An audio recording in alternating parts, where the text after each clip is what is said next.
I have a guest with us. I was just telling him I had to turn his microphone on to be on the safe side because I thought he made the drive here to be on the program today, and it's a pretty good drive. I thought he at least should have an ability to talk without having to shout to get on my microphone. Ed Humphreys is a candidate for governor in Idaho. He's a Republican, and of course, the big May 4th primary is getting closer and closer and closer.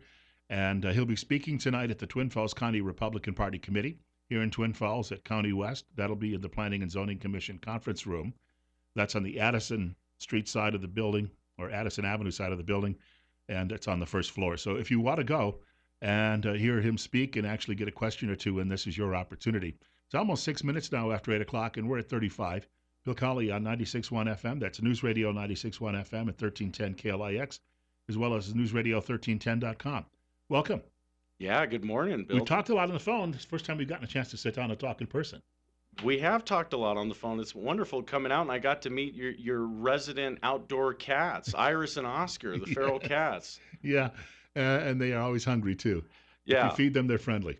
Well, I had asked when I showed up if it was going to, one of the cats is all black, Iris is, right? Yeah. And I said, I don't know that I want to see a black cat first thing this morning, but hopefully our interview goes well. I was told that I'm okay, though, because Iris has a white patch. Yeah. And so she's apparently, that means she's got a heart of gold. Yeah, and you probably didn't cross paths. No. Yeah, that's the other end of that. I wouldn't make that mistake. Well, you were just telling me something off air that caught my attention.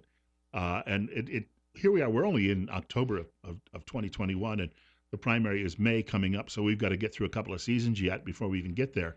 But you were mentioning you were in Pocatello, and you were doing an event, and it was not a nice day, and you still had a big crowd come out to a park to hear you speak. Well, I wouldn't say a big crowd, but a surprisingly large crowd for what was going on. I mean, in Pocatello at that time, it was Saturday. It was 44 degrees out, pouring rain, and very windy. And it was at a park. And that's why in Pocatello, that's every day, right?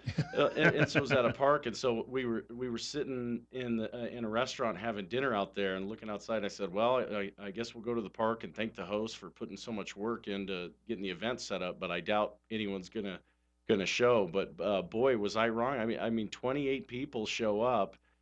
Despite the rain and everything else, because I think people are so hungry for a bold vision right now. They're just tired of politics as usual, and even though we're 7 months out from from the primary, people are showing up. The other night we had an event. We had 90 people show up. So I'm grateful to see this movement that's taking shape right now in the state, and I just represent a small part of it. But we need to coalesce. The patriots need to come together. We have to drive some positive change for Idaho. Well, I think part of it, when you mentioned people looking for something new, but they're also looking for people with interesting backstories, because I mentioned to Mike Tracy, we were talking on the phone a few weeks ago before you did a telephone chat with us one day, and I said, in many respects, you are Idaho's answer to J.D. Vance in Ohio, who came up, pulled himself up by his bootstraps, and became, very successful in life, and a lot of that just is sheer hard work. But you've got that backstory in the sense that you did nothing but work for a living as a laborer for a long time, and then you decided there was something else in your future, and you did that, and you made these changes, and it puts you in a position where you can actually run for governor of Idaho. I think you're right, Bill. I think that one of the perversions that's happened in the political system is we started discounting the backbone of this country, the blue collar working class, and that's my I grew up on construction sites working. I knew how to run a tile saw when I was 11 years old. Right, later became a roughneck on drilling rigs, drilling for oil in several different Rocky Mountain states, and that experience allows me to connect with people because I've lived a real life. I'm not just some PR polished politician with the shine off the tooth. That's what we're fighting. That's what we're all sick of.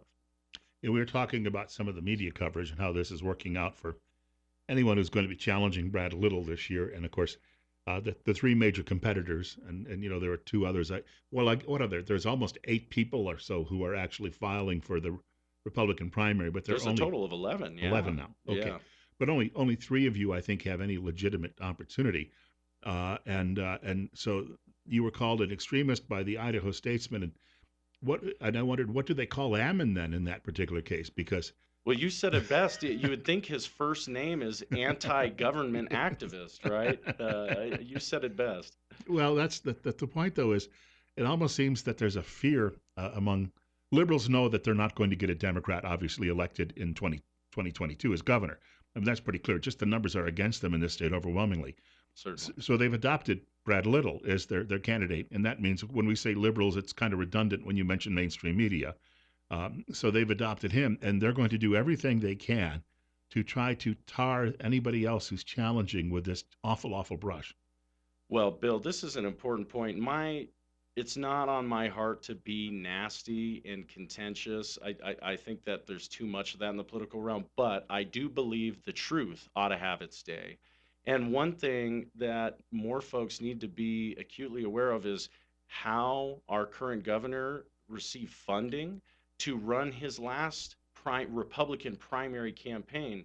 And what you'll find, I hope people fact check me because it will open their eyes to what's going on. There was a super PAC that was formed. It was called the Independent Republicans for Idaho PAC.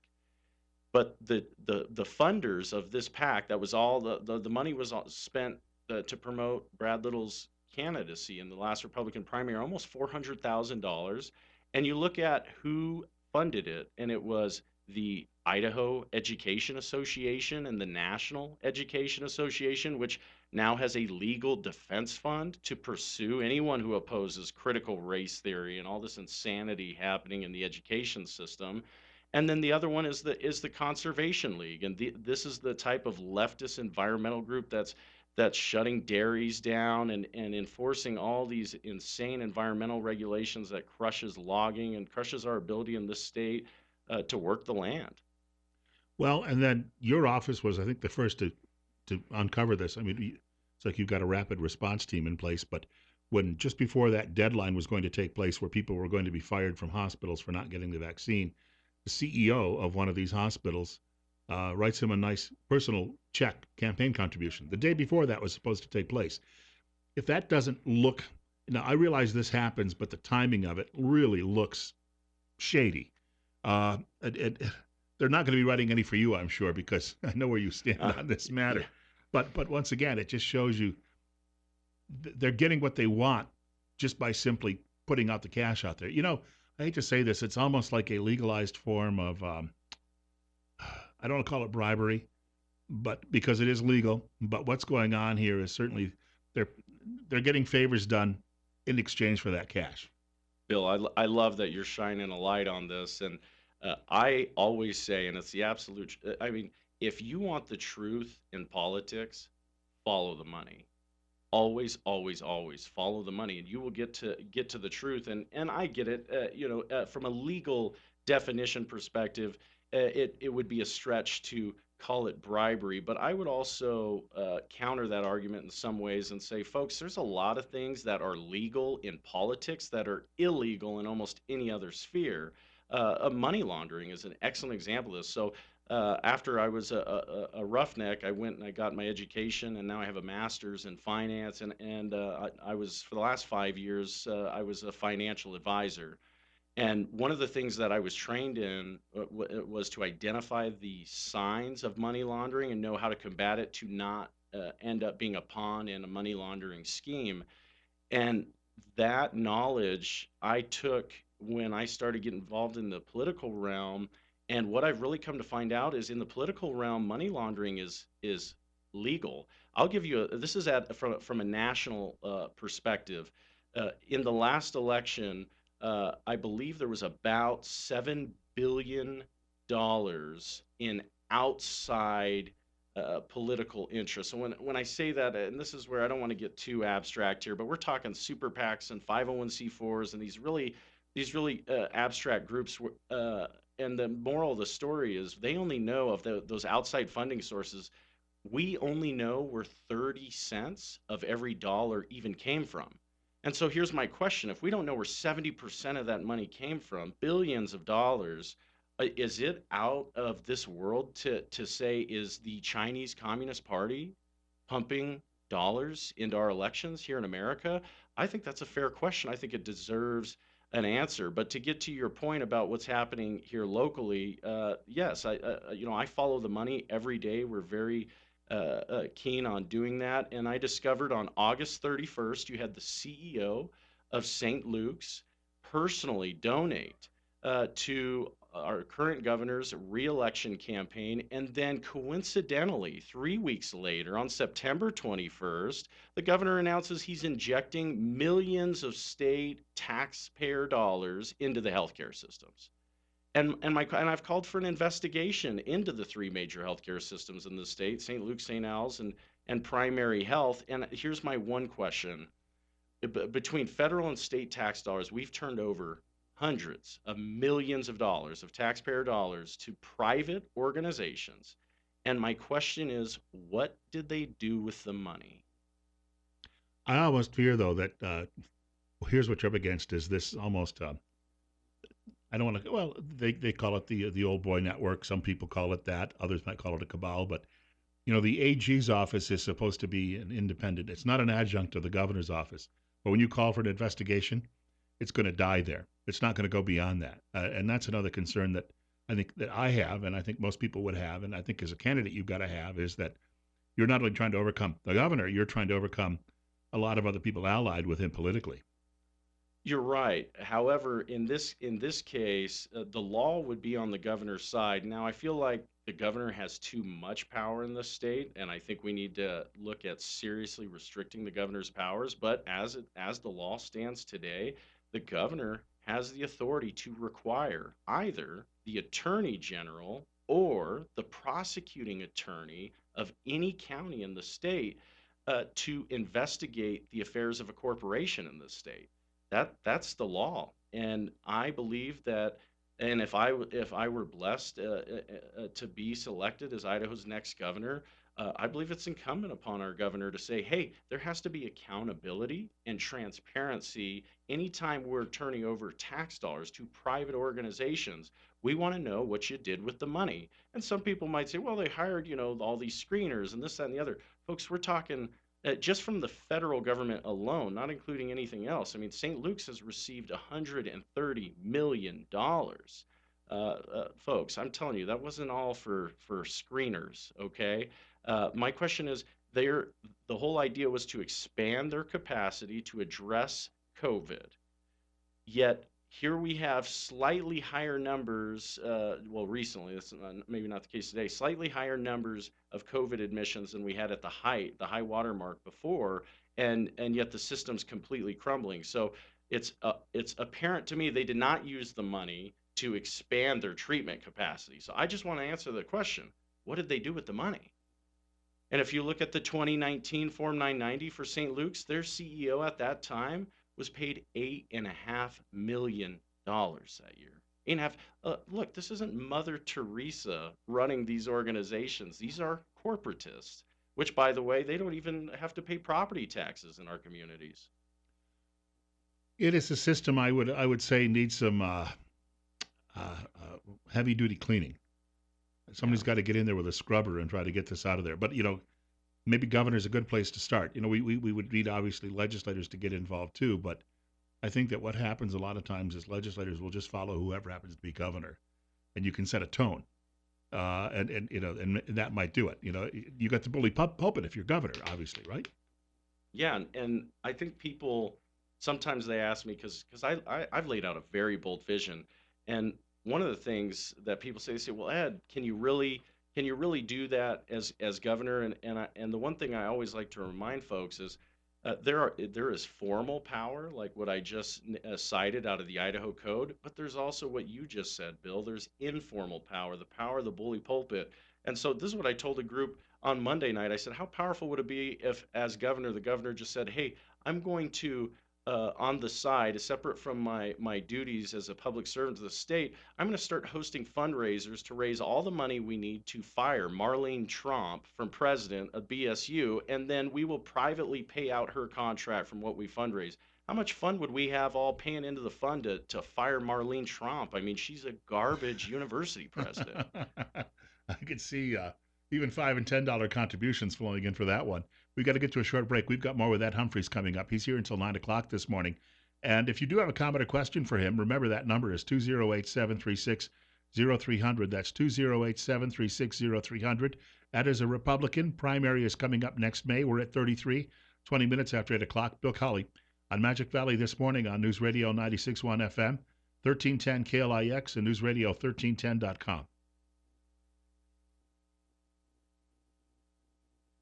Ed Humphreys joining us this morning. He is a Republican and a candidate for governor in Idaho. It's 32. We're at 824. Bill Colley on Magic Valley this morning on News Radio 96.1 FM, 1310 KLIX, and News Radio 1310.com. And if you got a comment or question, again, you can either call 208-736-0300 or drop me a line on the app. In fact, a note just came in from Joan in Buell. And she says, hi, Ed, as Idaho's governor, which governor currently in office, and I think she's meeting around the country probably, would you govern most like? I love this question because our country has had a model for transformational leadership since its founding. And people have to realize this country was founded by young patriots with a vision. You look at the founding fathers, and we all opened our textbooks and saw these learned men with flowing white hair, and people forgot. Those were Whigs. Yes. Those were Whigs. 19 of the signers of the Declaration of Independence were in their 20s and 30s. Thomas Jefferson was 33 years old when he authored that document. This country was founded by young patriots, but that model for positive change has worked throughout American history, and it's working today. The youngest governor in the United States of America today is Ron DeSantis. And so this is my one shameless plug I'll offer on the air today. I think Idaho ought to one-up Florida. This model of young firebrand, bold leadership, it has always worked for America. It will work for Idaho. And my task will be to surround myself with wise counsel. I don't have all the answers, but I sure do have the energy. And I work 16 to 18 hours a day, 6 days a week in this campaign. That's the kind of energy we have to have in the Capitol if you want to see big positive change. What sort of governor do you think DeSantis is? I mean, if you look around the country, some people like Kristi Noem. As Republicans, they like Kristi Noem. I don't think Greg Abbott he doesn't have quite the standing he may have once had. But you look around the country, and you know those names come up a lot. What's your take on DeSantis? How he's actually managed this the last couple of years? There are things that DeSantis is doing that don't get covered in the news that are going to be incredibly powerful for the state of Florida, but he is leading in a way that you will see in time other rising leadership begin to adopt. Let me tell you one thing you won't read about in the news. It's how DeSantis has been going after a private nonprofit called the Florida Coalition Against Sexual and Domestic Violence. I'm very sensitive to this because Idaho has a coalition against sexual and domestic violence. And I'm going to assume your listeners are like me and my family. Look, we're all opposed to sexual and domestic violence. But these organizations now go and promote gender fluidity, this idea there's infinite genders, to middle schoolers and high schoolers. And they do it with grants, taxpayer-funded grants from our government. We have to shut these woke anti-American interests down. And DeSantis is doing that. And you asked about what I would consider his philosophy. Well, DeSantis, in my estimation, we agree with each other on one thing, and that's this very radical notion that the government in America and our state governments should exist to benefit Americans.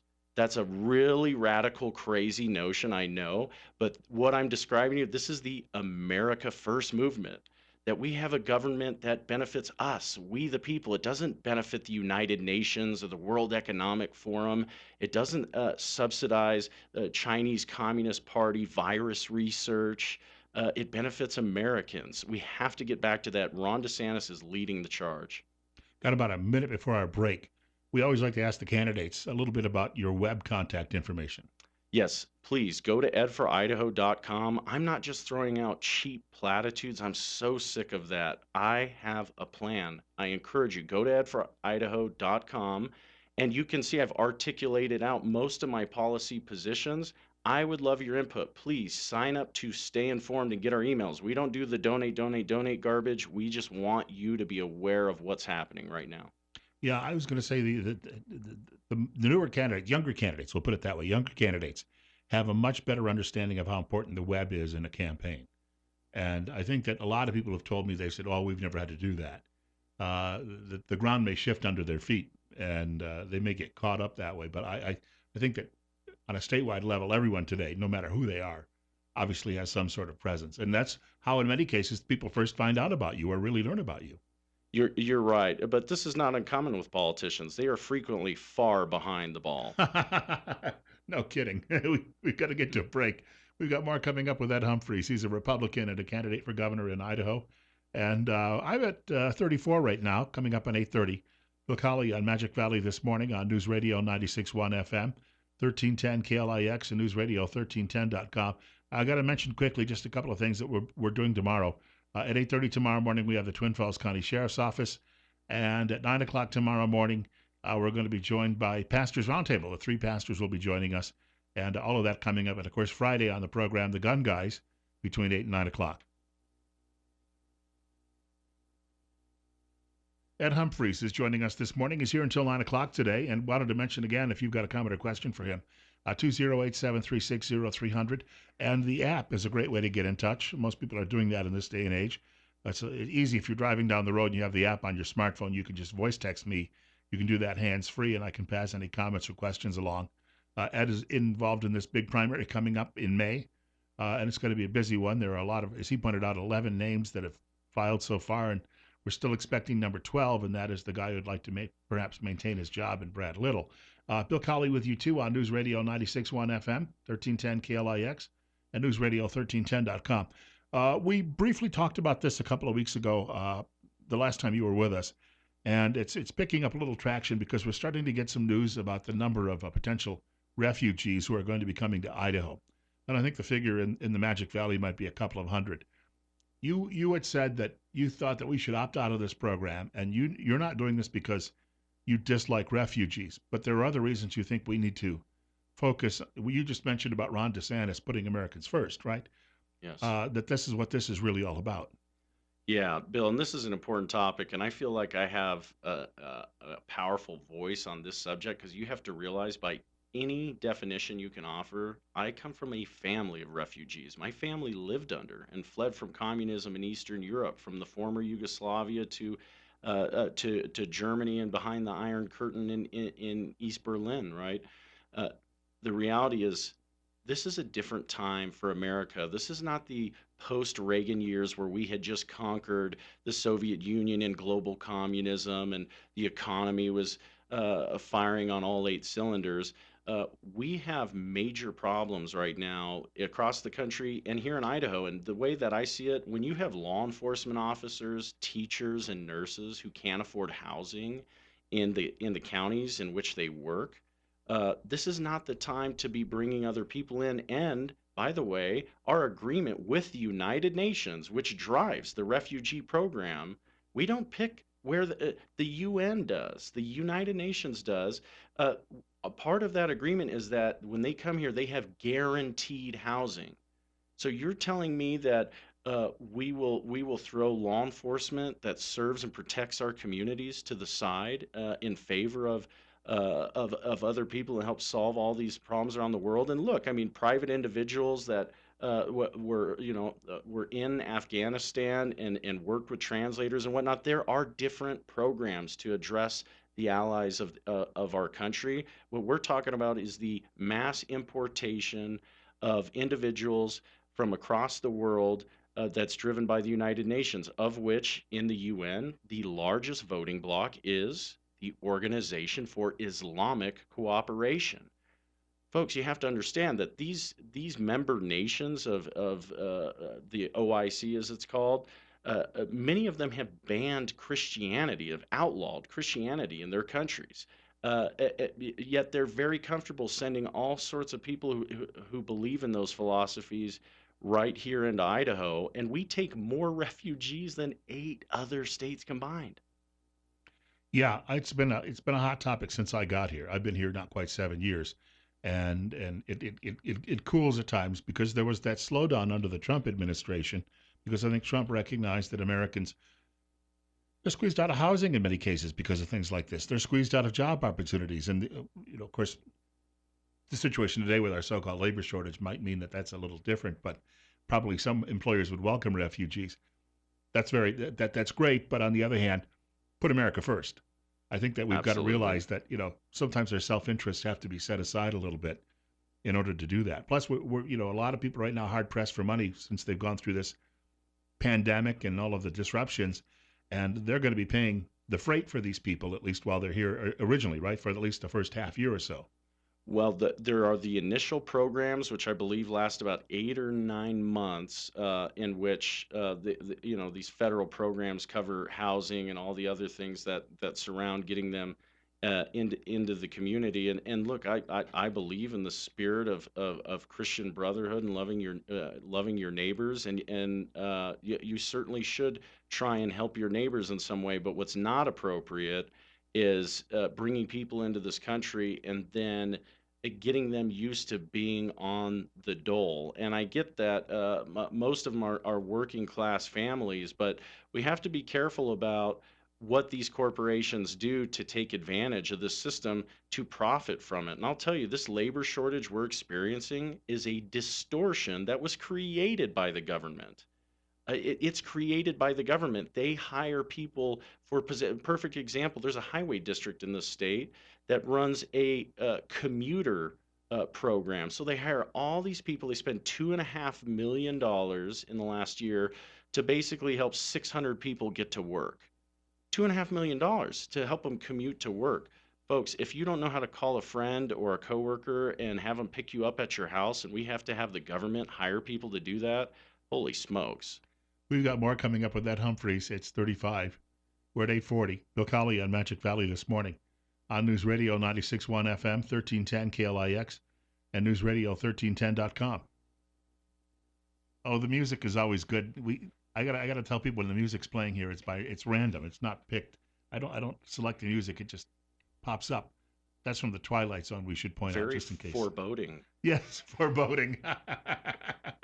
Hey, we're talking with Ed Humphreys, and he's a Republican running for governor of Idaho.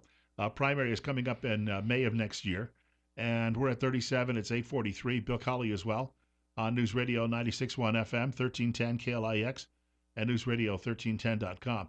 Got a note here. I'm going to check this out first quickly. I see my people. One of the great things today, Ed, about social media is you have so many options. People can contact you in a various ways, but the problem is between the app, people are writing me on the app, people are sending me texts on the phone, people are sending me emails, and they're also writing me on the what do they call it? Instant Messenger app on Facebook. So I get all these questions and comments that come in during the course of the program, and I'm going to try to open this one quickly. And okay, I see it. Anyway, it's not directly related to what we're talking about at the moment.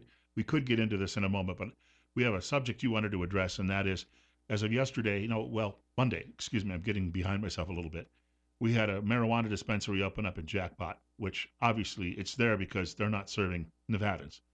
And your concern is that we're just going to be inundated on all sides by this marijuana trafficking going on. Bill, this issue could not be more vital to the future security of our state, and I think it's perfect that we have the Twilight Zone plan coming into this, because really my experience in politics has been that should just be the constant theme song. I have so many of these encounters where I think, what in the world? Where does this come from? The drug issue is one of them. I'm sorry, it is insane to believe that the solution to society's problems is more drugs. That's an insane idea.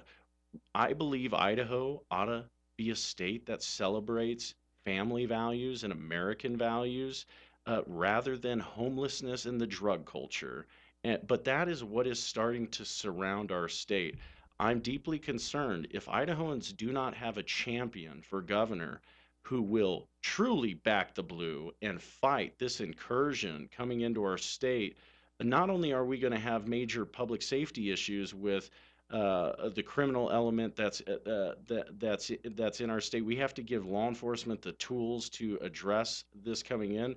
But the other problem is these political activists that will be pushing in this next election to legalize marijuana in the state. And so I want everyone to know I feel strongly about it. In the next session, there is going to be a constitutional amendment presented in the legislature to ban marijuana and other drugs from being legalized in the state without them, down the road amending the Constitution so they could legalize it. This is one of the most important measures, I believe, that could protect the state of Idaho. I want you to know, as if I were lucky enough to be your governor, I would not just sign that. I would, and actually, the governor doesn't. The legislature, I mean, 2/3 of the legislature can amend the Constitution. Doesn't require the governor, but I would help champion that cause.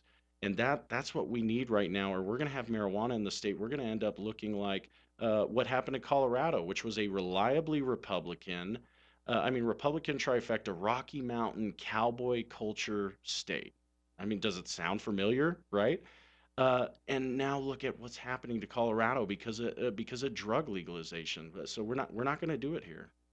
I think the story that I heard that really creeped me out when this first began in Oregon, and I've seen the traffic. I drove up to, I stopped in Payette one day a couple of years ago, and I decided to go across the bridge and see what was going on at Weedology, it's called, and 40 cars in the parking lot, 36 Idaho plates, and so I realized it's become a problem in the Treasure Valley because of that. But there was a during an exam week at a school here in Twin Falls a couple of years ago. Uh, Deputies, one of the resource officers, found a box in the parking lot, and it was actually from one of the Oregon dispensaries. It was empty, of course, I think at that point, but it was so it had traveled all the way from Ontario, Oregon, or at least most likely Ontario, and then all the way down to Buell, Idaho. Now, when you see that happen, you realize that the reach, because people who are going to be going to Jackpot, they're not just coming from Twin Falls, they're going to be going there from Burley, they're going to be going there from Mountain Home. And that also means that that traffic situation is going to be frightening because a lot of people have to sample the product apparently when they're driving. And you throw that mix into there. But again, it shows up in parking lots at schools. That's the part that would alarm me as a parent. Absolutely, and it's the same. Now that they have these candies where they inject and I do talk to some folks who think, oh, Ed, it's not that big of a deal, folks. This is not this marijuana that's being produced today. This isn't the doobie you smoked in high school. This is a hard drug now. Look at the facts. Go talk to your friends in law enforcement. Listen to your county sheriffs. This is a hard drug. I mean, it's like heroin anymore. It's so potent. It's so powerful.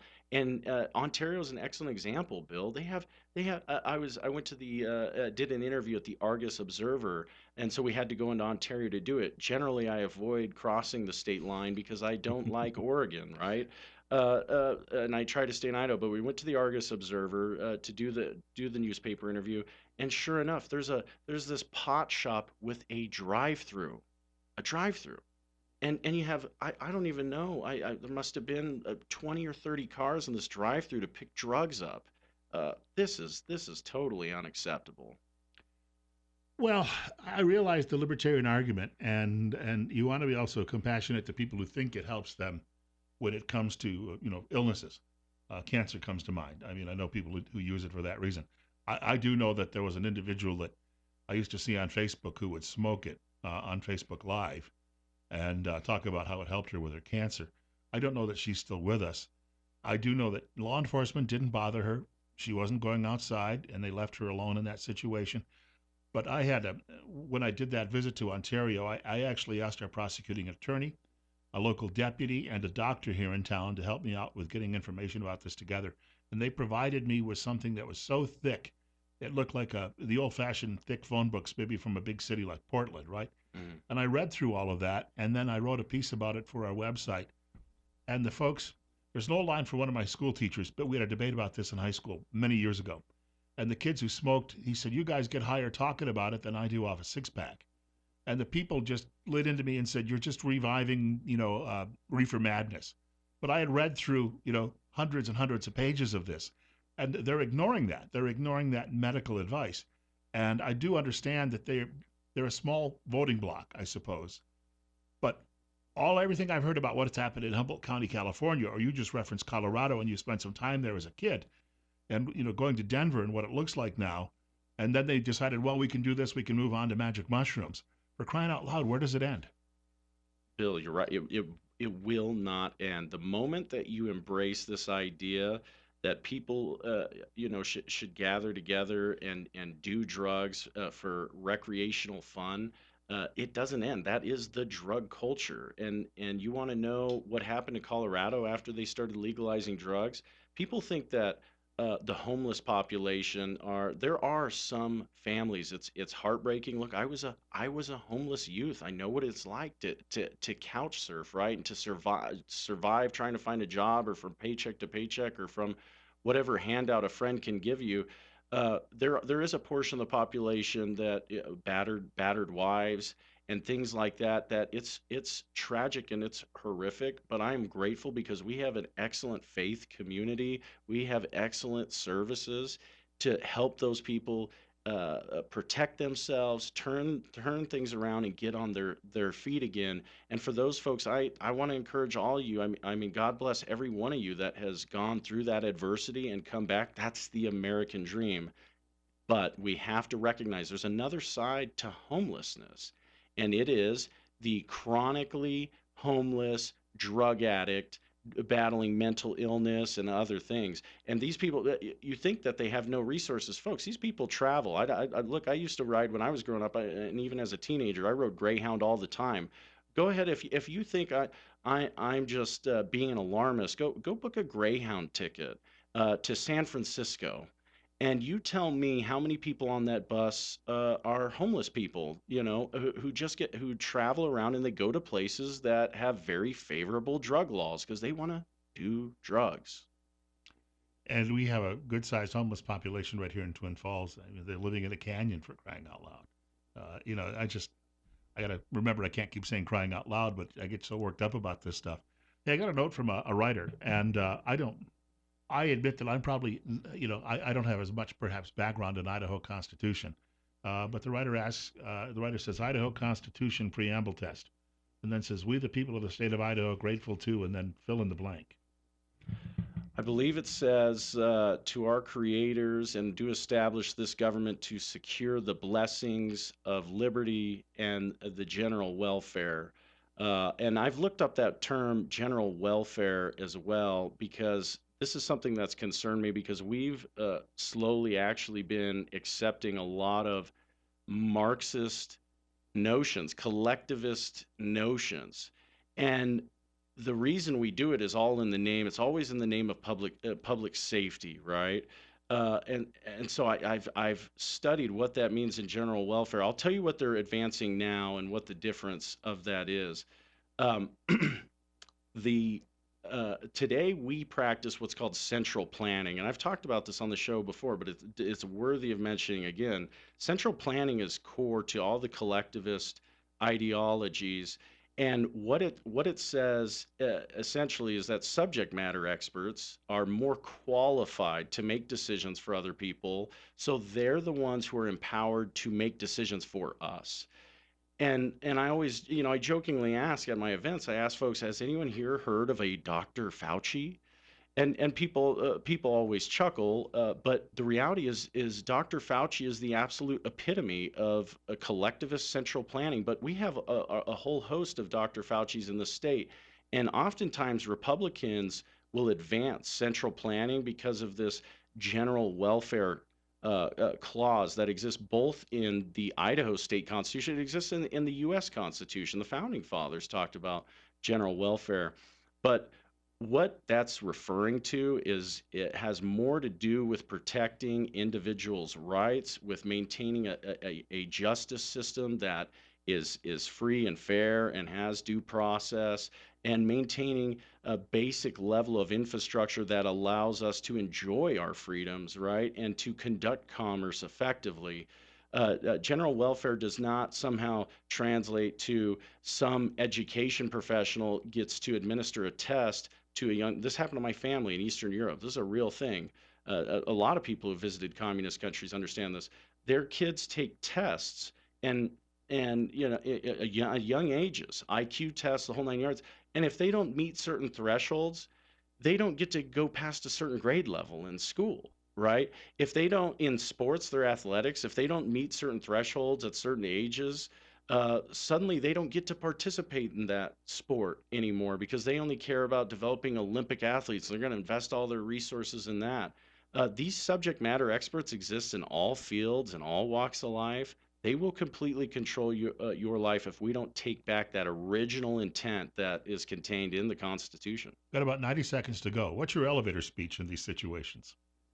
I believe that what we were given is an incredible blessing, and so much have sacrificed to offer the blessing of liberty to us in this country, but the system is being corrupted and it's becoming broken.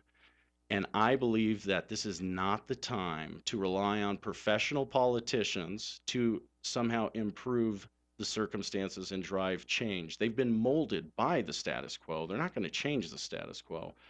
This is the time to have serious discussions around electing patriots. And I submit myself to the process. As I go on this journey, as I'm growing and learning more about the state and connecting with folks, I hope people will at least listen to what I'm saying and not ignore the message, because we have to shine a light on how the system's broken, but more importantly, we have to have a powerful vision for how we can change it. That's what I want to do, and I'm working hard to do it. And people are excited for the vision I'm offering. We've raised about $180,000. We're outpacing by far the other candidates combined, even.